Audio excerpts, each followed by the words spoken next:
Hi అండి, welcome to my channel. ఈరోజు మేము ఎక్కడికి వచ్చామంటే తూర్పుగోదావరి జిల్లా బిక్కవోలు మండలం బలభద్రపురంలో కొలువై ఉన్న శ్రీ భూగర్భ వారాహిమాత ఆలయాన్ని చూడడానికి వచ్చేసాము.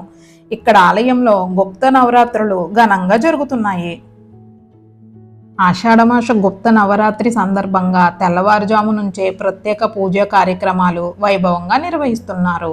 ఈ సందర్భంగా అమ్మవారికి పాలు, పెరుగు, పసుపు, కుంకుమ ఇలా చాలా రకాల ద్రవ్యాలతో అభిషేకాలు జరుగుతున్నాయి. అభిషేకాల అనంతరం కుంకుమ పూజలు, అర్చనలు, సహస్రనామ పారాయణాలు కూడా నిర్వహిస్తున్నారు. కాశీ తర్వాత రెండవ భూగర్భ వారాహిమాతగా ఈ ఆలయం ప్రసిద్ధి చెందింది. అతి తక్కువ కాలంలోనే భూగర్భ వారాహిమాత ఆలయం భక్తులకు ఆధ్యాత్మిక కేంద్రంగా మారింది. ఆలయంలో వారాహి దీక్ష తీసుకున్న 60 మంది భక్తులతో కూడా నిత్య పూజలు జరుగుతున్నాయండి. ప్రతిరోజు అమ్మవారిని ఒక్కో ప్రత్యేక నవరాత్రి అలంకరణలో అలంకరించి భక్తులకు దర్శనం కల్పిస్తున్నారు. మాలాధారణ వేసుకునే భక్తుల కోసం నవరాత్రులంతా అన్నప్రసాదంతో పాటు అన్ని సౌకర్యాలు ఏర్పాట్లు చేస్తున్నారు.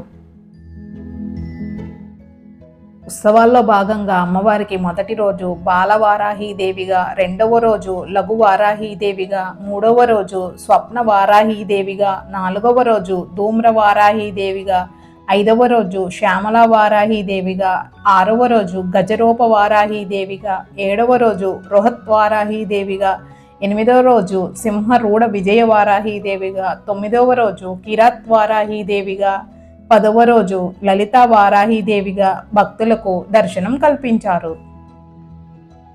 ఇలా వివిధ రూపాలలో అమ్మవారి దర్శనాన్ని కల్పించారు. అంతేకాదండి, ఇక్కడ అమ్మవారిని దర్శించుకునేందుకు అధిక సంఖ్యలో భక్తులు ఆలయానికి తరలి వస్తున్నారు. ఈ గుప్త నవరాత్రుల ముగింపు సందర్భంగా అనగా శనివారం ఉదయం 9 గంటలకు మహాచండీ యాగం, అలాగే ప్రత్యేక పూర్ణాహుతి కూడా నిర్వహిస్తున్నారు. చూశారు కదండి భూగర్భ వారాహిమాత ఆలయాన్ని.